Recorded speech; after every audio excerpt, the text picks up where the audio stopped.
So thank you all for joining us. So our workshop today is how to design survey questions like a pro.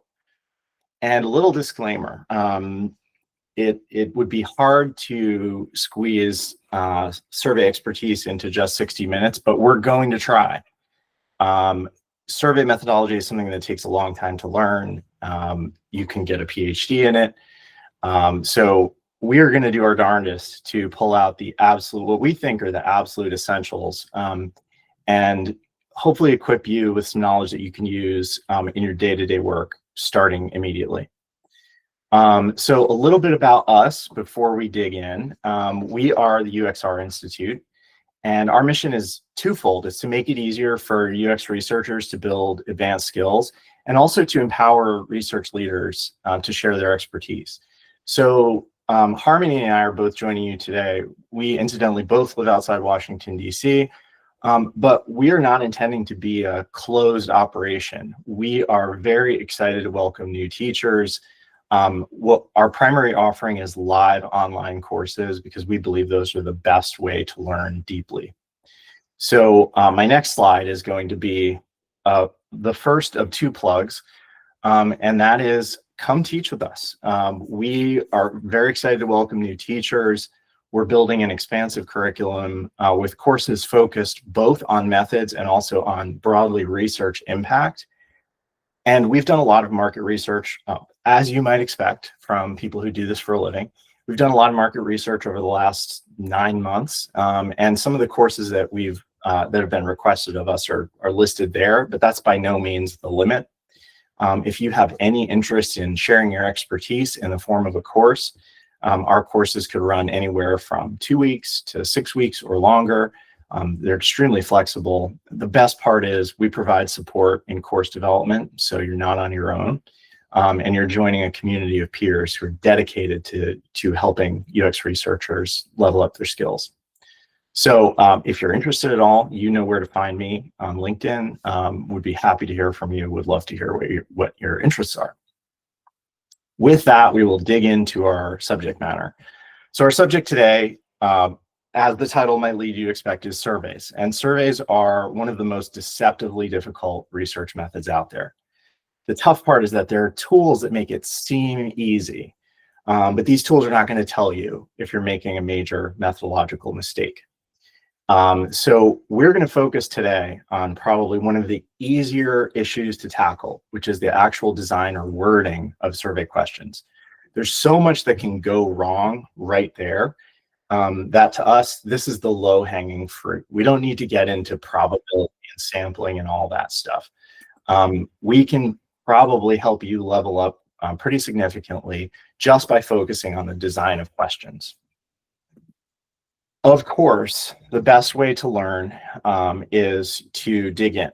If I sit here talking at you for the next 40 minutes, well, first Harmony will be pretty pissed. But if we both sat here talking at you for the next hour, you'd probably pick up a little bit, probably not as much as you would if you engage with subject matter with us.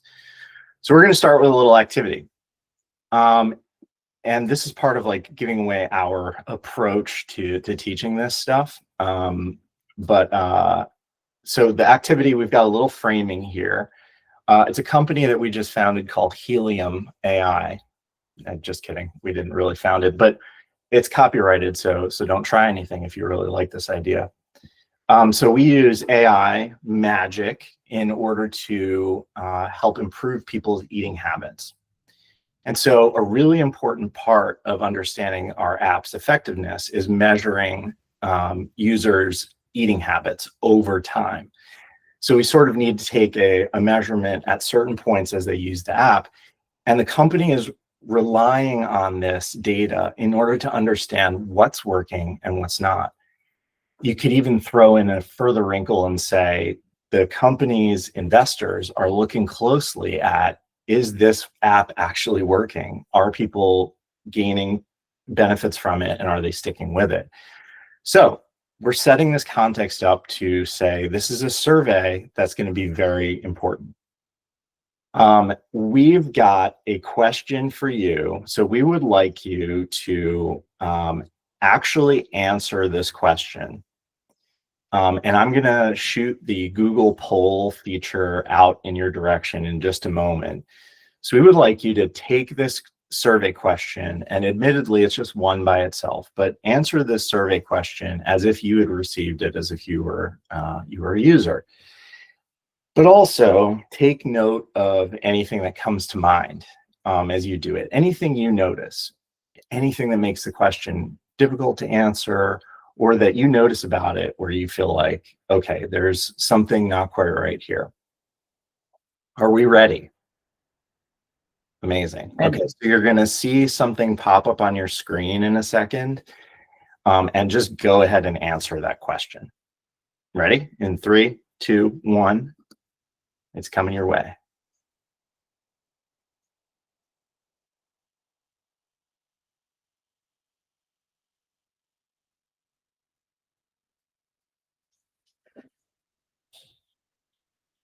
All right, we've got 8, 9, 10. Okay, I think everybody's voted. Can everybody see the results on the screen? You can? Okay, cool. Then I don't need to cut and paste here. The first thing I'd notice is we've got a lot of healthy eaters in this room. Amazing. Wow. I'm not sure what I would have answered, but we're not going to get that personal just yet. Okay, so these are the results. And a little just sort of call out for you. We could statistically analyze these results and do a lot of stuff with this data that we see here. But none of that's going to matter if there are issues with the question itself.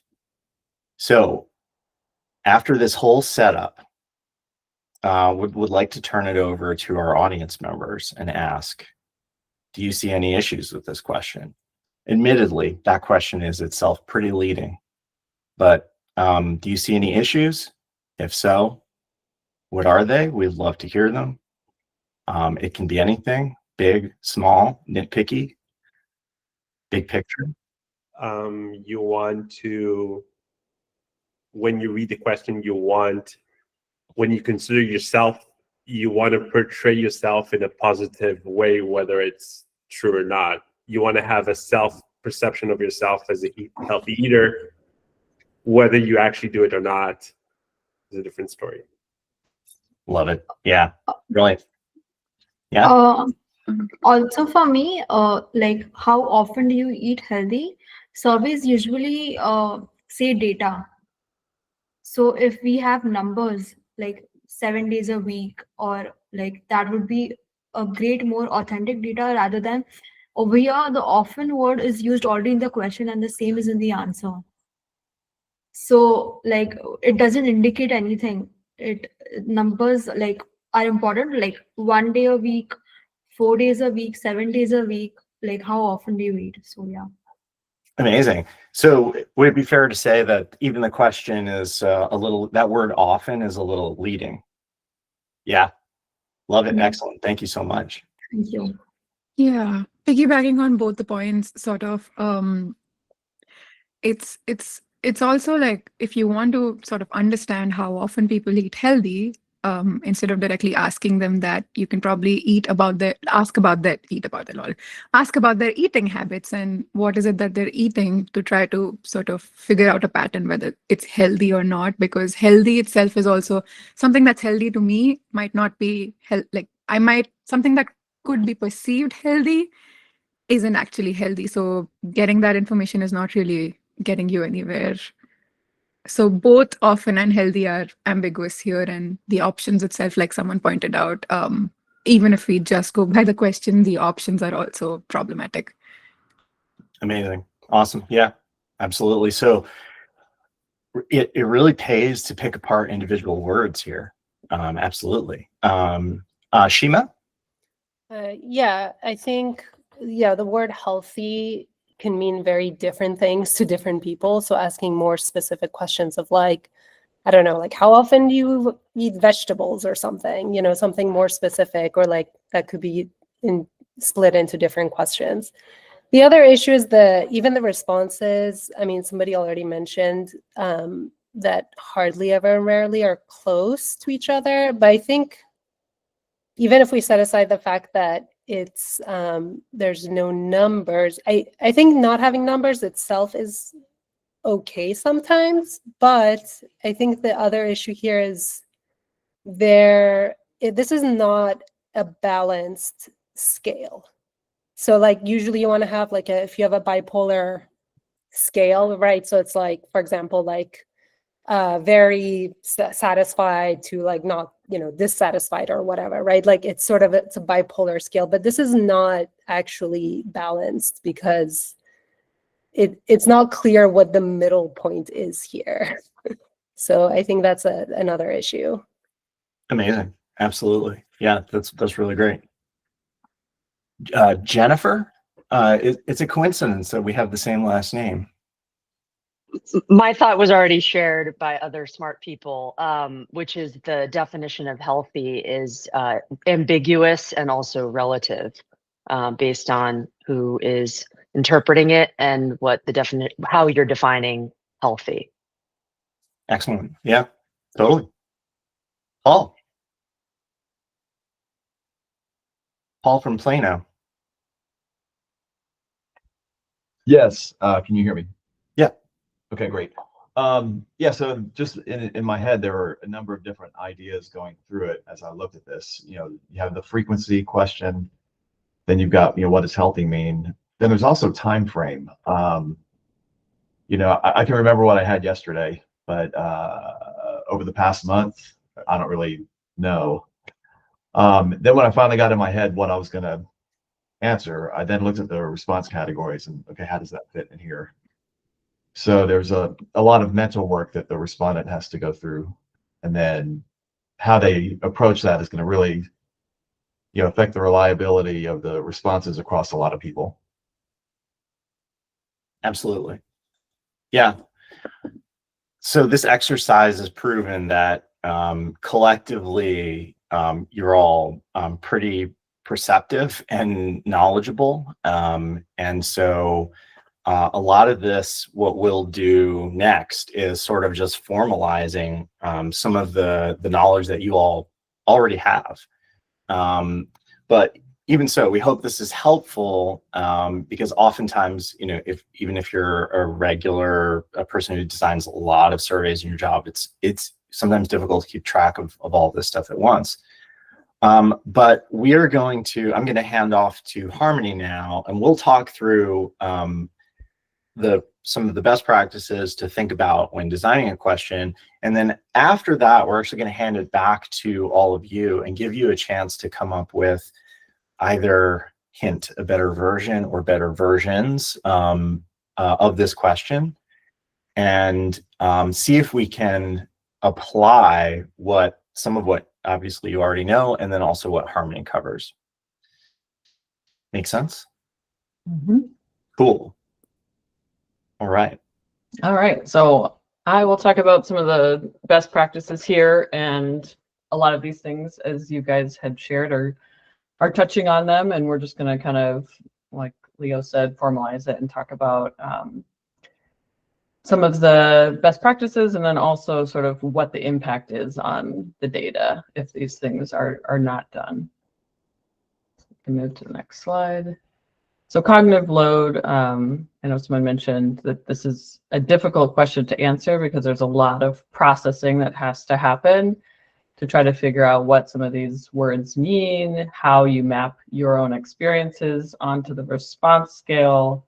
And when people have to spend a lot of time trying to figure out how to answer your question, they often take shortcuts or just don't answer at all. And then you have missing data or answers that maybe weren't thought through, maybe don't truly reflect their actual experiences.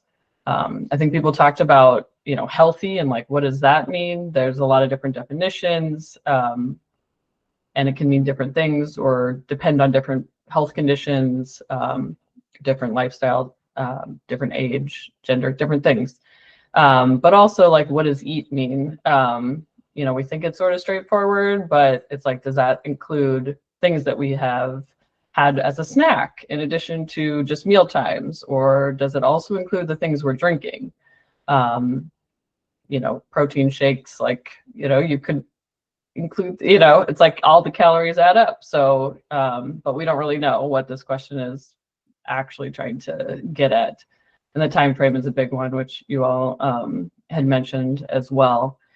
And just trying to think about when we're writing these questions, what time we need to give a time frame, first of all, and then like what is the appropriate time frame for what we're trying to measure. And it's different for each thing. So you know, we'll be able to remember some things over a year, but other things not. And trying to think about what we ate, it's a very short recall time period that we can accurately report back what we ate without having like a diary to go back to, or, you know, having written it down. And then of course, you know, more specific wording is easier to answer, even if the question is longer. So it's kind of counterintuitive in a sense that it's like you could have a longer question and think, oh, that's going to have higher cognitive load, but actually a longer question that's more specific and precise, it can be easier to answer if you provide what people need, like a time frame and, you know, more concrete, specific words in the question. All right, go to the next one. So then, of course, you know, what does this do to our data? And this is important to think about. So if we don't really understand the wide variety of interpretations that people may be having when they're answering a question, you're going to get data that you don't truly understand yourself, and then make some kind of decision based on it or interpretation, and not truly understand what you're measuring. And that then can lead to decisions that are misleading, things like that. So, you know, you also end up, if people just don't answer or quit the survey, you end up with a lot of missing data. It turns into other problems in terms of non-response and other things like that. So as we talked about kind of with the different time periods, these are just some examples here of how people could interpret this in very different ways.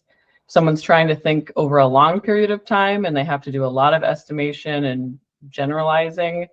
That answer and what they're thinking about is going to be a lot less precise than someone who's thinking about a shorter time period. Same time, people could be thinking about a time period that's not very representative of their general eating habits, which also then can be, you know, misleading in the data and in your interpretation of the data. And I just want to say that example of a week-long ice cream binge, that's not from personal experience at all. Good to know. It is. And then linguistic precision, you know, this is what sort of we've been talking about, but just sort of the fancy way of saying it. It basically, you know, if there's unknown respondent interpretations, it can lead to us interpreting things in different ways. So if we think we're measuring A, but really, you know, we're measuring X, Y, and Z, and we don't even realize it, we're going to make interpretations thinking about A, and really it's not reflecting what people were actually answering the question based off of. Now, you could figure this out by doing a ton of interviews to ask people, you know, what does healthy mean to you, and try to understand the full spectrum of what that is.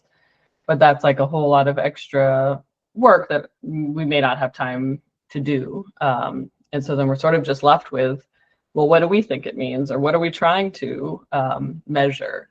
And the real problem is not that there's a wide variety of interpretations. The problem is that what we are intending to measure is different from what other people are, how other people are interpreting it when they answer. There's a mismatch between our intention and what's actually getting collected in the data, and also that it's unknown. So that means that we have no way of knowing exactly what we're measuring, and that then makes the data pretty unusable. So our best practices are going to be to ask questions that are more specific, break down big concepts like healthy into multiple questions, ask about behaviors, not concepts. I know that was brought up, like, let's just ask about what people ate. But when you actually really sit down to think about trying to do that, I mean, it does get a lot more complicated than just asking this one question. But what you're going to end up with is much more precise data and usable data. And then some people might think, well, okay, healthy is subjective. Let's just provide a definition. And in some cases, this can be done, but we want to generally use definitions sparingly, and instead just write the question so you don't need a definition. Next slide. Okay, so then, how does this impact our data? We're always thinking about that. And of course, we're just going to have a lot of sort of messiness, and messiness is noise, and noise in our data means that we can't really pinpoint clear results that are going to be actionable. So if one person, for example, and here is thinking about themselves and they eat bacon fat as a snack 10 times a day, but they don't think about snacks as something in this question, so they've said, okay, that's out of scope. I'm going to say I eat, other than that, when I eat my meals, I eat healthy, and respond often. And another person might think healthy is vegetarian or eating like vegetables all the time, and they're like, well, I don't do that. So I say rarely, even though, according to the doctor, their diet is healthy. So you're going to end up with all of that in the data and not really understand what it means when you go to analyze it. Now, this is a real example that one of us just got of a survey for one of the largest investment companies in the US. And this question says, specific to your experience with checking your accounts, please rate your satisfaction in the following categories. Navigation. So this is just another example of sort of imprecise wording that could have a lot of different interpretations around, well, what is checking your accounts? What does that exactly mean? People can interpret that differently. And then navigation is not very specific. We don't know exactly what behaviors or what experiences they're trying to measure. And so we'll answer this question and they'll get this data, but how useful is it going to be? If it's not precise enough, how can you use it to make clear, actionable changes? They won't really know. They'll get data, but it's not going to be very useful. I think they thought that bolding and underlining checking your accounts would help people understand what that meant. Mm-hmm. Right. Yes. It doesn't. Yes. Very true. And we have a lot of things, like, we're not going to cover all the other sort of design aspects that aren't just the question wording, but things like fonts and other things like that. But yes, that definitely does impact how people answer questions. And a lot of times it can, be misleading or actually be less helpful for people in some ways, or be distracting, something that's, so anyways, another topic. All right, and the answer choice imbalance, this was brought up. And so, in any scale, there's always a midpoint, whether you have an even number or an odd number of response choices, there's always a midpoint, and people are always using a midpoint and the different options that you provide to help them understand how to answer this question, because they have to map their experience onto these response options that you have provided and figure out where they fit. And so they use it to also understand sort of like, well, what is middle? What's sort of the average, and where do I fall in that? And so here, the midpoint of the scale is hardly ever, which doesn't map on to the midpoint of actual experiences, which is a big problem. And as someone had pointed out, rarely and hardly ever are very similar. And then we're missing answer choices. So there's really a big gap between hardly ever and often. And so we do want to pay attention to make sure that everything is included, and definitely make sure that there's a way for people to say never or none or not applicable if that's, you know, appropriate for the question. And then how does an imbalance scale skew our data? I mean, I think that's pretty clear, but you know, if we don't have something in the middle that truly represents a middle experience, then we're not capturing that in our data at all. People's answers are going to skew to these extremes because we haven't provided a clear sort of more middle ground answer. And then our data is going to be skewed to the extremes. And then our interpretation and our insights from that data is also going to be skewed. It's so cool that you can see it clearly in our sample question. Mm-hmm. You know, 1 vote for rarely, 1 vote for hardly ever, and then 10 votes for often.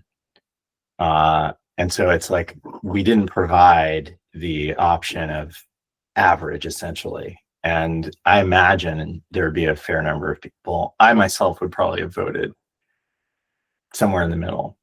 So it's just not represented at all. And then my conclusion earlier where I said, oh gosh, we've got a lot of healthy eaters here, that doesn't necessarily hold water because the answer choices are imbalanced. Yeah, exactly. We may think that we have a lot of healthy eaters, but that may not be actual reality. We're not trying to insult our audience here. We're just trying to talk about survey data. Yes, and how misleading it can be sometimes without us even knowing it. You know, it seems reasonable. You're like, okay, yeah, all right, we have a lot of healthy. I mean, you know, you have to go with what data you've got. And the problem is if you don't realize how misleading the data is, then, you know, you go with what you've got, but whatever you're going to do with that data is also going to be misleading. Yeah, and that's the big sort of takeaway that I feel like you could take from this particular bar graph here. It doesn't tell you on its own that what you're getting is flawed. You could easily cut and paste this and present it to somebody and say, this is our conclusion. But if you don't know how to sort of like really rigorously critique the question, you wouldn't even know that this is totally unreliable. And all we need to do is just start with a better question and we'll be better off in the long run. Absolutely. All right. All right, social desirability. This was raised the idea that, you know, we know that we're supposed to eat healthy, but we often fall short, but we don't really want to admit to that or tell people that. And so, you know, the best practice is just to avoid words that are going to require a judgment like healthy eating, and instead ask about specific behaviors. So ask about what they ate instead, and sort of, you know, determine whether it's healthy or not on the back end in the data.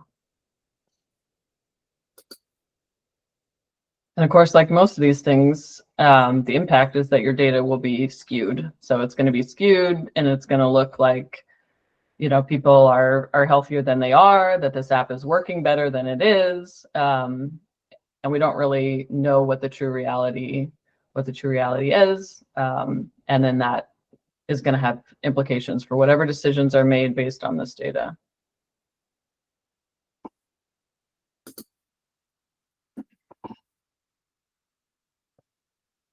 All right. So all of that is all well and good. But one of the principles that we feel really strongly about in the work that we do is giving both the theory and also the practice. Just getting one is never going to be enough. And I think Harmoni put it really well when she said, you know, okay, if we start thinking about asking people what they ate, just knowing that you have to do that isn't going to help you be a better survey designer. You actually have to struggle with that a little bit, and see how complicated it is, and you know, face the obstacles directly. If we just tell you, oh yeah, just go ahead, leave this workshop and ask about behaviors, and good luck to you, we would not be helping you because therein lies the challenge. And so one of the really important parts of learning for us is applying the theory. So we would be remiss if we didn't give you the opportunity to do that and then hear about all the different ways in which people, our attendees here today, actually try to improve this question. Just like with any language issue, surveys there's no absolutely right answer all the time. It's always a matter of judgment and applying the theory to the specific situation. So we've given you a situation, and we'd love to see what people come up with. So we're going to break you out into teams of 3. This is a very low pressure activity, by the way. So don't be intimidated. We're going to break you out into teams of 3, and we would ask in those small groups if you would rewrite this question or just entirely replace it. In some gym workouts, they give you the expert option, the intermediate option, and the easy option. The easy option is also available to you, and that would be just apply one of the principles you've learned today. So again, apply one principle, improve one thing. That'd be awesome. You can try to kind of overhaul the question as a whole, or if you really want to go advanced, scrap this question, start over. What would be a better way to achieve that goal of measuring app users' eating habits? Okay. All right. So we could probably give, I'll say 8 minutes to do this.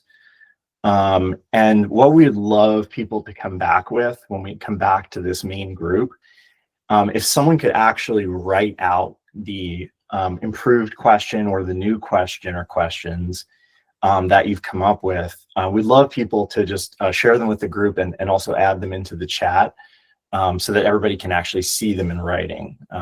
That'll be a little bit easier. All right, if everybody's okay with that, I'm going to create, let's see, we've got 11 people. Let's say, oh gosh, if we do 3 rooms, we could do, and let's do